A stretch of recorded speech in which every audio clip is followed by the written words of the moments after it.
नमस्कार दोस्तों, मैं रोशो मिश्रा एक बार फिर से आप सभी का एसएसएस इंस्टीट्यूट ऑफ एजुकेशन के ऑनलाइन प्लेटफॉर्म पर हार्दिक स्वागत अभिनंदन करता हूं। तो कैसी चल रही पढ़ाई बच्चों? अच्छी चल रही होगी, उम्मीद है। तो क्लास 9 के बच्चों के लिए बड़ा ही प्यारा सा एक चैप्टर, केमिस्ट्री का पहला चैप्टर है मैटर इन आवर सराउंडिंग्स। हमारे चारों तरफ के पदार्थ कैसे होते हैं, क्या होते हैं, इसके बारे में आज चर्चा करना है। तो देखिए, बहुत बड़ा क्लास नहीं, इसकी कई सीरीज में लेकर चलूंगा, 2-3 सीरीज में इसको खत्म करेंगे। छोटा छोटा क्लिप रहेगा तो आपको पढ़ने भी आसान रहेगा, मजा भी आएगा। तो चलिए, it's not only one shot और gun shot, it is called fun shot. चलिए मिलते हैं बच्चे मजेदार क्लास के साथ, एक फन के साथ चलते हैं, आगे बढ़ते हैं। तो है क्या, जानेंगे matter in our surrounding, chapter first है आपका ये। आगे बढ़ेंगे, शुरुआत कहां से करना है हमें? वाओ, चलिए। मैटर, होप सो आपको क्लियर हो रहा होगा। हाँ, व्हाट इज मैटर? अगर हम बात करें मैटर क्या है, पदार्थ किसे कहते हैं, तो अगर इस पर डिस्कस करना हो, anything which occupies space and has mass is called matter. ये सिंपल सा डिफिनेशन हम सबको पता है। कोई ऐसा चीज जिसका कुछ भार हो और कुछ जगह घेरता हो, वो मैटर है। मैटर हो गया वो नहीं, मैटर है ये जानना है हमें।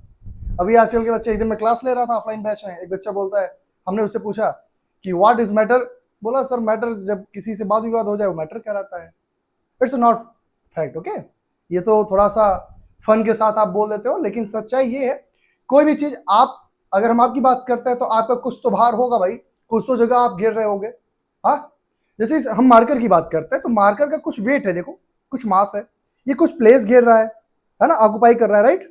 तो ये क्या कहलाएगा? मैटर कहलाएगा। हम है, आप है, कोई भी चीज, ये डिजिटल बोर्ड है, साथ ही साथ सामने कैमरा है, जो भी चीजें हैं सबका अपना एक मास होता है और कुछ जगह वो जरूर ऑक्युपाई करता है, और जो भी चीज ऐसा है वो मैटर कहलाता है। अच्छा, जो चीजें ऐसी नहीं है, जो एग्जिस्ट तो करती हैं बट उसका कोई मास ना हो और वो स्पेस ऑक्युपाई ना करे, वो मैटर नहीं होता है। जैसे हम बात करते हैं हमारी थिंकिंग एबिलिटी, हमारा इमोशन, किसी के लिए हमारा प्यार, किसी के लिए हमारा गुस्सा, किसी के लिए नफरत, और जो भी चीजें हैं ये, जैसे हमको भूख लगी है, हमें प्यास लगी है ना, मैं तुमसे बहुत नाराज हूं, मैं तुमसे प्यार करता हूं, ये सारी चीजें बेटा एग्जिस्ट तो करती हैं बट इसका कोई ना तो मास है, ना तो ये स्पेस ऑक्युपाई कर रहा है। So we can call it is not a matter.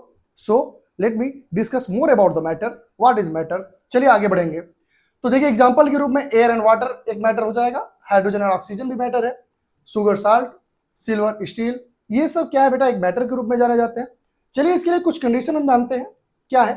The only condition for something to be matter are that it should occupy space and have mass. ध्यान दीजिएगा, कुछ कंडीशन अगर हम बात करें मैटर के लिए, क्या कंडीशन होता है तो आप जानते रहिए, कोई भी चीज जो जगह, किसी भी चीज को मैटर हम तब कहेंगे जब वो कोई स्पेस ऑक्युपाई कर रहा हो और उसका कुछ मास होगा, ये कंडीशन पहला होता है। दूसरी बात करेंगे, the things like friendship, love, affection, hater, good manners, thoughts, ideas, taste and smell etcetera do not occupying space and do not have mass are not considered as a matter.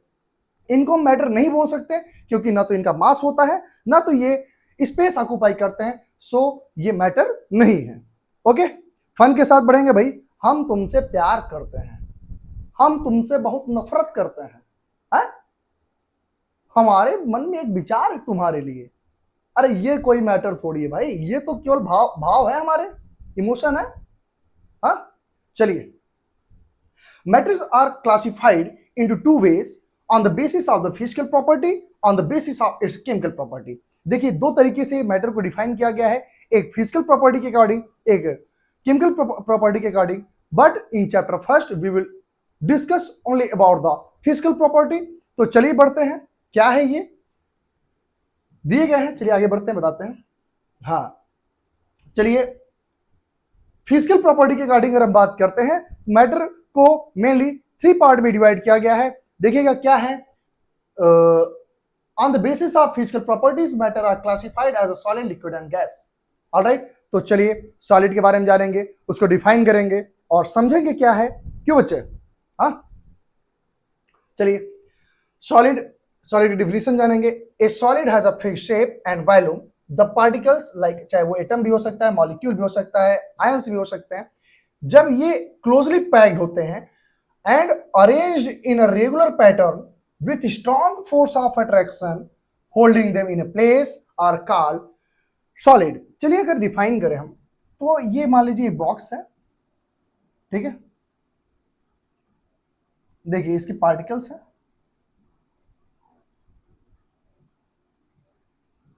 Colour change कर दे क्या? चलिए आप समझ रहे होंगे, आपको अच्छा लग रहा हो, देखने में अच्छा है, मेरे टी शर्ट से मैच कर रहा है ना, क्यों?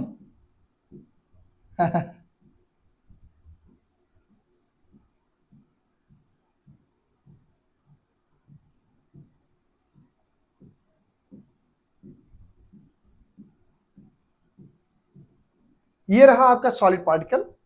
अब ध्यान दीजिएगा, आप देखिएगा तो ये लोग, ये जो पार्टिकल्स हैं इसके बहुत ही क्लोजली ये पैक्ड है। अच्छा क्यों है?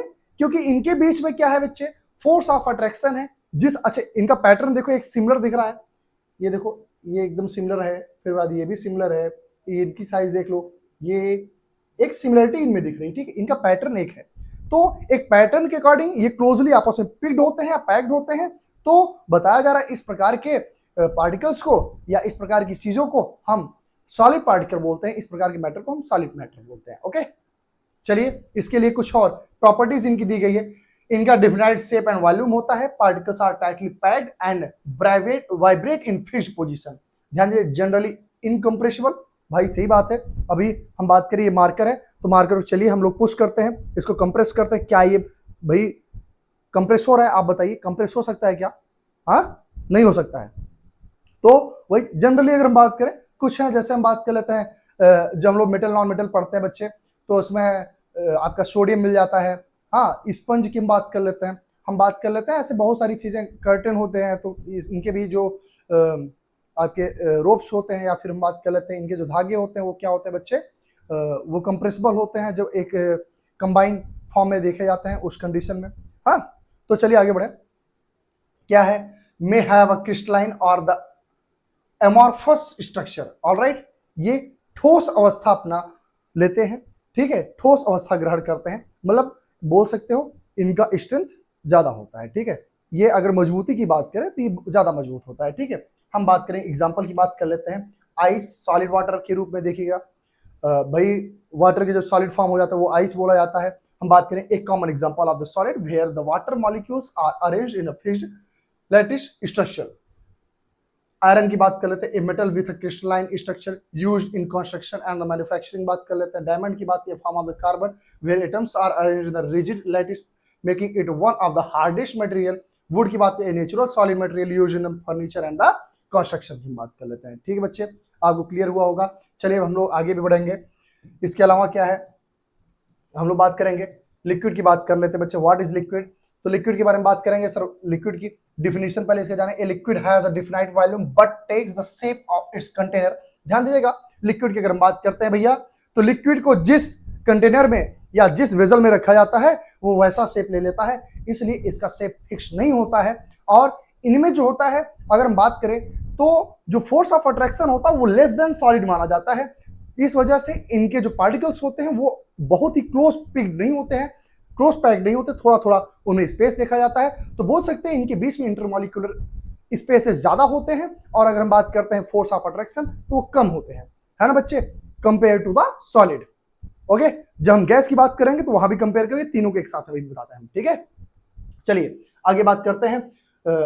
उसके अलावा क्या, the particles are less tightly packed than in solid and can move past one another, ठीक है, मूव फास्ट होना, ठीक है, अलाउइंग लिक्विड टू फ्लो, जिस वजह से लिक्विड फ्लो करता है। अब भाई सॉलिड को ऐसे मान लो पोर करते हैं, सॉलिड कहीं भाई फ्लो करता है क्या? नहीं ना। लेकिन लिक्विड की बात करते हैं वो फ्लो करने लगता है, क्यों? क्योंकि उनके पार्टिकल्स आपस में टाइटली पैक्ड नहीं होते हैं, जिस वजह से वो फ्लो करने लगते हैं। चाहे हम वाटर की बात कर लेते हैं, चाहे तो जब हम मेहनत करते हैं तो हमारे जो स्वेट निकल रहा है उसको देख सकते हैं, और हम बात कर सकते हैं उसके अलावा भी ऑयल ले लो, बहुत सारी चीजें हैं लिक्विड में जो आप देखते हैं, ठीक है। चलिए आगे बात करेंगे, प्रॉपर्टीज की हम बात कर लेते हैं बच्चे। इनकी विशेषता क्या है? Defined volume but no fixed shape, इनका फिक्स्ड शेप नहीं होता है, particles are close together but can move freely. ये आपस में नजदीक तो होते हैं लेकिन ये मूव भी कर सकते हैं। अगर हम बात करते हैं एग्जांपल इनका ले लेते हैं, इनका भी बॉक्स बनाते हैं, इनके पार्टिकल्स को हम दिखाते हैं आपके सामने। तो आप देखिए नजदीकी तो इनमें है लेकिन यहाँ देखिए स्पेसेस बहुत ज्यादा है। ये देखिए स्पेसेस दिख रहा है नहीं दिख रहा है? क्यों बच्चों, आप देख सकते हैं, ये देखिए है ना।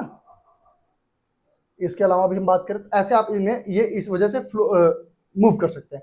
Can flow and take the shape of its container. भैया जिस बर्तन में इसको रखोगे, जिस वेजल में इसको रखोगे वही रूप ले लेता है, ये लिक्विड की प्रॉपर्टी होती है। इसके अलावा हम आगे भी बढ़ेंगे और भी कुछ चीज जानेंगे इनके बारे में। जनरली इनकम्प्रेसिबल, ध्यान दीजिएगा, कंप्रेसिबल तो नहीं हम बोल सकते हैं क्योंकि बेटा आप बताइएगा, जैसे हम बात करें वाटर को आप कंप्रेस करोगे तो क्या फॉर्म वो अपना वॉल्यूम कम कर लेगा? आई डोंट थिंक सो कि वो वॉल्यूम कम करेगा, वो अपने वॉल्यूम को लेगा, जगह उतना लेगा। हाँ, जैसे अगर सर हम जब सॉलिड में उसको कंप्रेस नहीं करते हैं, उसका टेम्परेचर लो करते हैं, ठीक है, जिस वजह से वो आपस में जुड़ जाता है और उनके पार्टिकल्स वाटर में जो हाइड्रोजन एंड ऑक्सीजन के पार्टिकल्स होते हैं वो आपस में टाइटली पैक्ड हो जाते हैं with the help of carbon dioxide gas and it will become the solid form as a ice.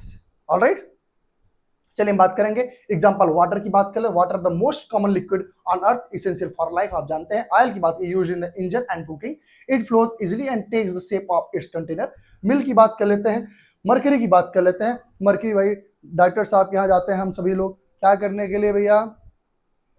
Fever हुआ है सर, सर थोड़ा सा देख लीजिए फीवर मेरा कितना है। तो मरकरी के मरकरी बोल रहा हूँ, थर्मामीटर के माध्यम से आपका क्या होता है बेटा, मेजर करते हैं कि आपको कितनी डिग्री फीवर है। और उस थर्मामीटर में जो लिक्विड भरा होता है बच्चे वो मरकरी होता है। हमको पता होना चाहिए मरकरी एक ऐसा मेटल है जो लिक्विड एट रूम टेम्परेचर होता है और अगर उसको फ्रीज करना है तो उसका टेम्परेचर हमको कम करना पड़ेगा। ऑलराइट, और नॉर्मल टेम्परेचर तो 25 डिग्री सेल्सियस होता है, आप जानते रहिएगा। वन एंड ओनली अगर हम बात करते हैं कॉमन टेम्परेचर या रूम टेम्परेचर की अगर बात करते हैं तो वही एक ऐसा मेटल है जो लिक्विड फॉर्म में पाया जाता है और कोई भी नहीं, ठीक है। तो जानते रहिए मरकरी की बात, a liquid metal used in the thermometers and the barometers. चलिए इसके बाद हम बात करेंगे, कुछ और भी चीजें हमारे सामने दी गई हैं, महत्वपूर्ण चीजें हैं, इसको भी हम जानेंगे। क्या है बच्चे? गैस की बात हो रही है तो गैस के बारे में बात करेंगे। इनकी definition, a gas has neither a fixed shape nor a fixed volume, the particles are far apart and move freely filling the entire space available to them. चलिए एक बात कर लेते हैं हम लोग, भैया देखिएगा अभी हम सॉलिड की बात कर लिए, लिक्विड की बात कर लिए, तो चलिए फन में ही एक चीज और हम बात कर लेते हैं। वो क्या है? वो ये है गैस की बात हो रही है सर। और गैस की अगर हम बात करें तो ध्यान दीजिएगा, ना तो इनका कोई फिक्स्ड शेप होता है ना तो इनका कोई फिक्स्ड वॉल्यूम होता है, ये कंप्रेसिबल भी होते हैं सर। आपको पता होगा एक हमारे घर में भाई जो रूरल एरिया में भी आज भी है जहां गैस पाइपलाइन नहीं अवेलेबल है, वहां पर सिलेंडर यूज किया जा रहा है और उस सिलेंडर में आपको पता होगा, इतने बड़े सिलेंडर में हमको पता, अगर मान लो थोड़ा सा इसको हॉरिजॉन्टली कर लेते हैं, ठीक है, इतने बड़े सिलेंडर में अगर हम बात करते हैं तो क्या देखने को मिलता है, अप्रॉक्स 14 पॉइंट कुछ लीटर हमारे पास उसमें गैस को फिल किया जा सकता है, क्योंकि गैस के पास कंप्रेसिबिलिटी की प्रॉपर्टी पाई जाती है और जिस वजह से कम स्पेस में मैक्सिमम मैटर उसमें रखे जा सकते हैं, गैसियस मैटर। ओके, चलिए हम आगे बात करेंगे इस पर। Sir property, no definite shape और volume, particles are far apart and move rapidly. देखिएगा अगर हम बात करें तो ये है आपका बॉक्स, एक पार्टिकल यहाँ, एक पार्टिकल यहाँ, एक यहाँ, एक यहाँ, एक यहाँ। चलिए, अरे ठीक है, मैं इमोजी बनाने लगा, चलो इसको हम पार्टिकल बना देते हैं, ठीक है। इमोजी बनाएंगे तो अभी आप लोग मीम्स बनाना शुरू कर दोगे, क्यों? चलिए, तो अब देखिएगा ये मूव कर सकता है फ्रीली बच्चे, इसके पास स्पेस है, इंटरमॉलिक्यूलर स्पेसेस मैक्सिमम है। अब ये कहां जाएगा भाई? इसको चारों तरफ हम दिखा देते हैं, ये देखो, क्यों? ठीक, अब आगे बात करें, can be compressed easily, expand to fill the entire container. चलिए एग्जांपल की बात कर लेते हैं, ऑक्सीजन की बात करेंगे, हीलियम की बात करेंगे, स्टीम की बात कर लेते हैं, नेचुरल गैस की बात कर लेते हैं, ये सब इसके एग्जांपल हैं। आप आगे बढ़ेंगे हम लोग, चलिए क्या है आगे। अब देखिए कुछ और भी चीजें, इनके फेजेस बताए गए हमारे सामने, फेजेस रखे गए, फेजेस को भी हम लोग जानेंगे। क्या है इनके फेजेस, इसको जान लेते हैं। सर इनके फेजेस है मेल्टिंग के, फ्रीजिंग के, इवेपोरेशन के और कंडेंसेशन के। The transition from solid to liquid, जैसे आइस से अगर हम वाटर में कन्वर्ट कर रहे हैं तो बेटा ये मेल्टिंग बोला जाएगा, इसको मेल्टिंग बोला जाता है बच्चे, ठीक है। जैसे आइस क्यूब है, ठीक है, जब ये वाटर के रूप में कन्वर्ट हो जाएगा, चलिए क्यों, है ना, तो ये मेल्टिंग बोला जाएगा। अब ध्यान दीजिएगा, जब इसी वाटर को हम लोग लिक्विड से सॉलिड में बदल लेते हैं, मतलब इसको फ्रीज कर देंगे, तो ये फ्रीजिंग कहा जाएगा बच्चे।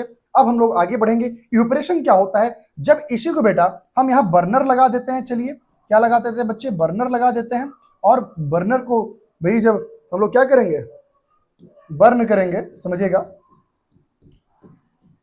ठीक है, जब इसको थोड़ा सा आग लगाया जाएगा, आग लगाने पर क्या होगा भाई, देखते हैं, तो क्या होगा, ये वेपर के रूप में बनना शुरू हो जाएगा बच्चे, और जब ये वेपर के रूप में बनेगा तो क्या हो जाएगा, गैसियस फॉर्म में हो जाएगा। किस फॉर्म में हो जाएगा, गैसियस फॉर्म में हो जाएगा, गैसियस की फॉर्म में हो जाएगा। तो इस प्रोसेस को हम लोग बोलते हैं इवेपोरेशन। इवेपोरेशन की बात करते हैं हम लोग, ओरेशन की बात कर रहे हैं, ठीक है बच्चे। ये इवेपोरेट होगा भैया, जब इसको हम बर्न करेंगे, हीट देंगे, तो क्या हो जाएगा बेटा, इवेपोरेट होने लगेगा। और अब हम आगे बात करेंगे सर कंडेंसेशन क्या होता है, यहीं पर मैं आपको समझा देना चाहूंगा, यहीं पर आप समझिएगा। वो ये है, जब यही गैसियस पार्टिकल, मान लो ये गैसियस पार्टिकल ऊपर गया है, जब ये फ्रीज होना शुरू हो जाए, ठीक है, जब ये फ्रीज होना मतलब फिर से लिक्विड, जब हम किसी गैसियस पार्टिकल को लिक्विड फॉर्म में पुनः वापस ले आते हैं या फिर उनको कन्वर्ट करते हैं, तो क्या कहलाता है बेटा, कंडेंसेशन प्रोसेस कहलाता है। आपको पता होना चाहिए, यही एक कारण है जिसकी वजह से हमारे यहाँ बारिश भी होती है। जो हमारे वाटर जो अर्थ क्रस्ट पे अवेलेबल है, वो वेपर बन के जब ऊपर जाते हैं, तो वहां से कंडेंसेशन अगर नहीं होता तो हमारे यहाँ प्रेसिपिटेशन नहीं हो सकता है। तो ध्यान दीजिएगा, ये बहुत ही इंपॉर्टेंट वाटर साइकिल का एक बहुत इंपॉर्टेंट फैक्ट है जिसको हमें जानना चाहिए। चलिए हम आगे बढ़ेंगे इसी के साथ, और आगे क्या है उसको भी जानेंगे। बहुत ही मजेदार है, छोटा सा वीडियो है, आप सब लोग पूरा वीडियो वॉच करेंगे, लोगों में शेयर करेंगे। अगर समझ में आ रहा है बच्चों, इसको लोगों तक पहुंचाइए। नया सेटअप है, तो with the help of you it will be grow. Okay, तो चलिए हम आगे भी बढ़े। देखिए कंडेंसेशन एक प्रोसेस दिया गया, ये देखिए, चलिए इसको थोड़ा छोटा कर लेते हैं, क्यों भाई, बड़ा ही अच्छा यार फिगर दिख रहा है, फिगर से तो काफी लोग परिचित हो गए। Condensation the transition from gas to liquid, जैसे स्टीम से हम लोग वाटर में इसको कन्वर्ट करते हैं, तो वो कंडेंसेशन कहलाता है। चलिए इस फिगर के माध्यम से हम सब कुछ आपको समझाएंगे क्या दिया गया है। चलिए हम सॉलिड फॉर्म उठा लेते हैं, ये देखिए गजब का सॉलिड आइस क्यूब है। ओके, स्टेट्स ऑफ मैटर के बारे में हम बात करेंगे। जब ये सॉलिड डायरेक्टली गैस में कन्वर्ट होगा, कलर थोड़ा बदलते हैं बच्चे, जब ये सॉलिड डायरेक्टली गैस में कन्वर्ट होगा बच्चे, तो ये सब्लिमेशन प्रोसेस कहलाता है, ठीक है। जब इसी गैस को डायरेक्टली हम लोग सॉलिड में कन्वर्ट करते हैं तो ये डिपोजिशन कहलाता है। हम अब बात करेंगे, जब सॉलिड को हम लोग लिक्विड में कन्वर्ट करते हैं तो इसे मेल्टिंग पॉइंट, मेल्टिंग बोला जाता है। और जब उसे लिक्विड को हम लोग फिर से सॉलिड में कन्वर्ट करते हैं तो आपको पता होगा फ्रीज कर देते हैं। अब चलिए हम बात कर लेते हैं गैस से लिक्विड में, लिक्विड से गैस में कन्वर्जन जो होता है उसको क्या कहते हैं। गैस को जब हम लोग लिक्विड के फॉर्म में करेंगे तो इसे evaporation, sorry for that, condensation कहेंगे। जब गैस को हम लोग लिक्विड में बदलेंगे तो ये कंडेंसेशन कहलाएगा, और जब लिक्विड को हम लोग गैस में कन्वर्ट करते हैं, इवेपोरेट होता है बच्चे, तो उसे इवेपोरेशन कहा जाता है। ये हम सबको पता है। चलिए कुछ चीजें और भी हमारे सामने दी गई हैं, दो चार पॉइंट और हैं, इसको इस पर भी हम चर्चा कर लेते हैं। हाँ, डिफ्यूजन की बात हो रही बच्चे, व्हाट इज डिफ्यूजन। अगर कोई बात करें डिफ्यूजन क्या होता है, तो हम डिफ्यूजन पर थोड़ा सा चर्चा करेंगे आप सबसे बच्चे, वो क्या है जानिएगा। Sir diffusion is a process, जब हम बात करें कि कोई मैटर हो, ओके, हो सकता है सिमिलर मैटर हो, उसका फॉर्म हो सकता है सॉलिड टू लिक्विड हो, सॉलिड लिक्विड हो, या सॉलिड गैस हो, गैस लिक्विड हो, लिक्विड गैस हो, ये कंडीशन हो सकता है, उसके स्टेट हो सकते हैं। जब वो आपस में मिक्स होते हैं, इस प्रोसेस को हम लोग डिफ्यूजन बोलते हैं। अब आपसे मैं पूछूंगा, एक क्वेश्चन है छोटा सा, आप सब लोग समझ पा रहे होंगे। जैसे समझिएगा, सॉलिड पार्टिकल को सॉलिड में मिलाना है, तो आप बताइए क्या वो आसानी से डिसॉल्व हो पाएगा? I don't think so. अगर सॉलिड को लिक्विड में डिसॉल्व करना हुआ, घोलना हुआ, मिलाना हुआ, तो वो थोड़ा सा इजी दिखेगा, क्यों? लेकिन जब गैस को गैस में डिसॉल्व करना हुआ, डिफ्यूज करना हुआ, वो और भी फास्ट हो जाएगा, राइट। तो वही चीज बताई जा रही, जब सॉलिड को सॉलिड में हम लोग कन्वर्ट मतलब डिफ्यूज करते हैं, या फिर डिसॉल्व करते हैं, या फिर मिलाते हैं, तो इस प्रकार के प्रोसेस को हम लोग बोलते हैं डिफ्यूजन, या लिक्विड को लिक्विड में, सॉलिड को लिक्विड में, लिक्विड को गैस में, गैस को लिक्विड में, गैस को सॉलिड में, ठीक है। चलिए इस पर हम चर्चा कर रहे हैं आपसे। बताया क्या जा रहा है, the process of intermixing the particles of two और मोर सब्सटेंसेस, दो या दो से अधिक सब्सटेंसेस को जब आपस में मिलाया जाता है, इस प्रोसेस को हम लोग डिफ्यूजन कहते हैं। अभी मैंने बताया आपको, their own is called the diffusion. Diffusion occur in solid, liquid and gases. Diffusion is fastest in gases and slowest in solid. अगर हम बात करते हैं सॉलिड लिक्विड गैस की अगर बात हो रही बच्चे, सॉलिड लिक्विड गैस की अगर बात हो रही बच्चे, तो हम बताएं आपको सॉलिड लिक्विड गैस की अगर बात हो रही है तो आप जानते रहिए गैसेस में बहुत फास्ट होता है, लिक्विड में उससे कम और सॉलिड में सबसे कम डिफ्यूजन, अगर स्पीड की बात करते हैं। ठीक है, अच्छा यहां तक डिफ्यूजन मैंने आपको बता दिया। सर यहां पर कुछ चीजें हमारे सामने आ रही हैं। सर वो क्या कंडीशन होगा जिसमें डिफ्यूजन फास्ट होगा, वो क्या कंडीशन होगा जिसमें डिफ्यूजन स्लो होगा, इसके कुछ फैक्टर होंगे, इस फैक्टर पर हम चर्चा करेंगे। सर आप हमको बताइएगा कि क्या मान लीजिए सर हमने शुगर ले लिया, वाटर ले लिया, इन दोनों को आपस में डिफ्यूज करना चाहता हूं या मिलाना चाहता हूं, आप बताइए ऐसे रैंडमली रूम टेम्परेचर पर इनको रख दिया गया, तो आप बताइएगा इनका डिफ्यूजन रेट क्या फास्ट होगा या स्लो होगा। लेकिन सर वहीं पर एक मैंने क्या ट्विस्ट लेकर आया, कहानी में जब ट्विस्ट आ जाता है मजा ही अलग होता है। फन के साथ जानेंगे भैया, हम आग लगा दिए, ठीक है, नीचे से क्या कर दिया, फायर। अब उसको फायर नीचे से लगाने के बाद क्या होगा भाई, टेम्परेचर इंक्रीज होगा, और जब टेम्परेचर इंक्रीज होगा तो शुगर जो पार्टिकल्स होंगे, शुगर के पार्टिकल्स वो वाटर में बहुत ही फास्ट डिजॉल्व होंगे, तो डिफ्यूजन रेट बढ़ जाएगा। इससे हमको ये पता चला डिफ्यूजन रेट इनका बढ़ जाएगा।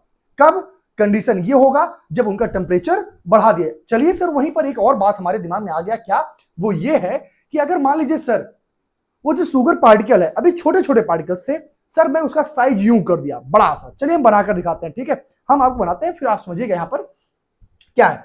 अभी हमने क्या किया सर, ये था हमारा कंटेनर, इसमें वाटर पार्टिकल अवेलेबल था, क्यों भाई, वाटर पार्टिकल यहां अवेलेबल है।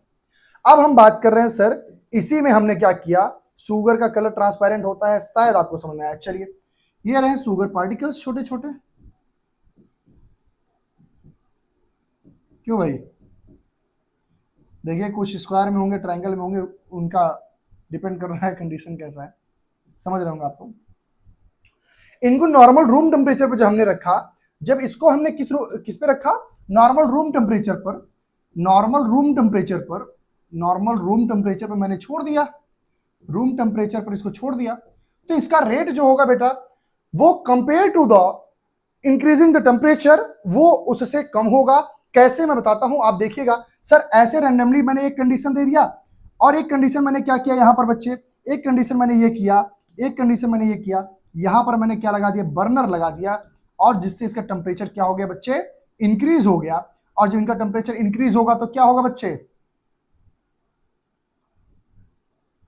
चलिए मान लीजिए, ठीक है, अब मैंने बर्नर लगाया तो इनका जो रेट होगा वो बढ़ जाएगा ना, मतलब इंक्रीज हो जाएगा। तो rate of diffusion, rate of diffusion अगर हम बात करते हैं, रेट ऑफ डिफ्यूजन की अगर हम बात करें, क्या, rate of diffusion, rate of diffusion will increase with the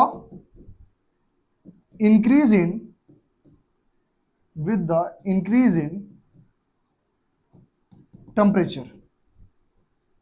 भैया टेम्परेचर बढ़ाने पर इनका जो रेट होगा डिफ्यूजन का वो ऑटोमेटिकली इंक्रीज हो जाएगा, है ना।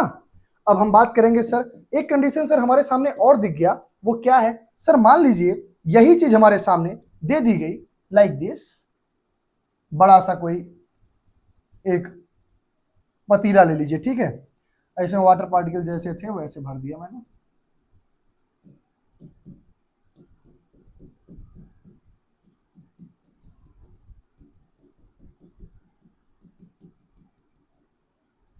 ठीक है।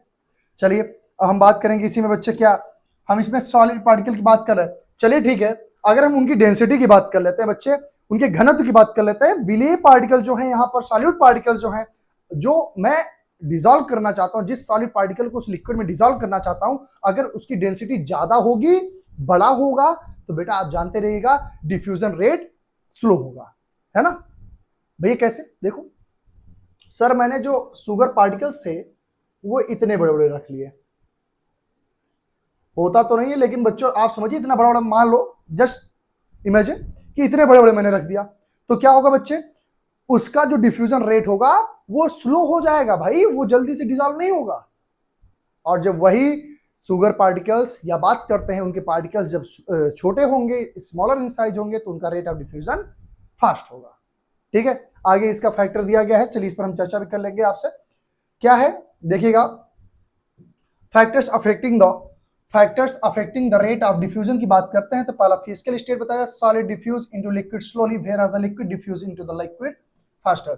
अगर हम बात करते हैं सॉलिड को लिक्विड में जब हम लोग डिसॉल्व करते हैं, ठीक है, तो डिफ्यूज करते हैं, तो बताया जा रहा है कि वो क्या होगा बच्चे, स्लोली डिफ्यूज होगा। अगर वहीं पर हम बात करते हैं लिक्विड को लिक्विड में डिफ्यूज करेंगे, सर जी मान लीजिए मैंने क्या किया, पेट्रोल ले लिया और मस्टर्ड ऑयल ले लिया, उन दोनों को आपस में डिफ्यूज करना चाहता हूं तो बहुत तेजी से होंगे। अगर वही कंपेयर हम बात कर लेते हैं कि कहीं शुगर पार्टिकल ले लिया और वाटर ले लिया, उनको डिफ्यूज करना चाहता हूं तो उनका रेट स्लो होगा, ये मैंने अभी आपको बताया।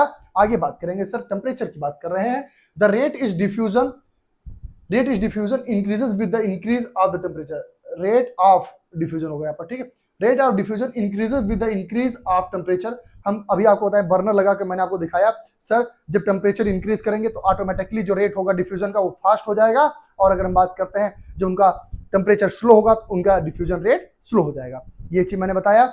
चलिए आगे बात करते हैं, density, smaller the density greater is the rate of diffusion and vice versa. बताया क्या जा रहा है, अगर डेंसिटी छोटा है तो इनका डिफ्यूजन रेट क्या होगा बच्चे, डिफ्यूजन रेट क्या होगा, बड़ा होगा। अगर हम बात करते हैं ग्रेटर द डेंसिटी अगर होगा, डेंसिटी अगर ग्रेटर होगा, ठीक है, तो बताया जा रहा है इनका जो रेट ऑफ डिफ्यूजन होगा, रेट ऑफ डिफ्यूजन जो होगा वो बताया जा रहा है क्या हो जाएगा, स्मॉलर हो जाएगा, मतलब कम हो जाएगा। ठीक है बच्चे, ये बताया जा रहा है। यही आपका चैप्टर था, यहीं पर आपका हम क्लास आज एंड करते हैं और हम मिलते हैं आपसे इसी चैप्टर के नेक्स्ट पार्ट में अगले दिन। ठीक है, एक जोश के साथ इसको आप फटाफट पढ़ के कंप्लीट करिएगा और हम मिलते हैं आपसे नेक्स्ट क्लास में, और नेक्स्ट क्लास में हम और भी मजेदार क्लास को बनाएंगे और बेहतर तरीके से आपको समझाएंगे कि क्या होता है मैटर और क्या नहीं होता है मैटर, इसके बारे में मैं बहुत अच्छे से चर्चा करूंगा, और क्या क्या कंडीशन है और बहुत सारी चीजें इसमें चैप्टर में बाकी हैं, अभी उसको हम चर्चा करना भाई नेक्स्ट क्लास में। भाई छोटा छोटा क्लास रहेगा तो जल्दी जल्दी पढ़ पाओगे, हाँ, तो लेकिन जो बच्चे अभी नए हैं चैनल पर, वो बच्चे वीडियो को पूरा देखेंगे, साथ ही साथ इस वीडियो को जरूर आपके जितने मित्र हो जो आपकी क्लास में पढ़ रहे हैं उन तक जरूर आप पहुंचाइए। ये वीडियो बड़ा ही प्रॉफिटेबल होगा, मैं गारंटी ले रहा हूं। अगर आप यहां से पढ़कर जाओगे तो आपको सफलता निश्चित मिलेगी, क्योंकि मैं अपने ऑफलाइन बैच की अगर बात करूं, ऑफलाइन बैच से मैंने बोर्ड एग्जामिनेशन में बच्चों को अच्छा रिजल्ट दिया है। जब से मेरा इंस्टीट्यूट चल रहा है, लगभग 4 वर्षों से हमारा इंस्टीट्यूट चल रहा है, 4-5 वर्ष हो गए, और पिछले 5 वर्षों में मैंने बहुत ही बेहतर रिजल्ट दिया अपने यहाँ। और जो बच्चे नज़दीकी क्षेत्र से बिलोंग करते हैं वो जरूर जानते हैं कि क्या रिजल्ट रहा है और कैसा एफर्ट रहता है टीचरों का, तो ये बिल्कुल स्वाभाविक है। और जो नए हैं वो जुड़े रहिए, और हम गारंटी लेते हैं इस चीज़ का, यदि आप इसको कंटिन्यूटी के साथ इस पर बने रहेंगे तो आपको बेहतर मिलेगा और मजा आएगा। तो चलिए मिलते हैं एक अगले स्लॉट में, तब तक के लिए धन्यवाद, जय श्री राम।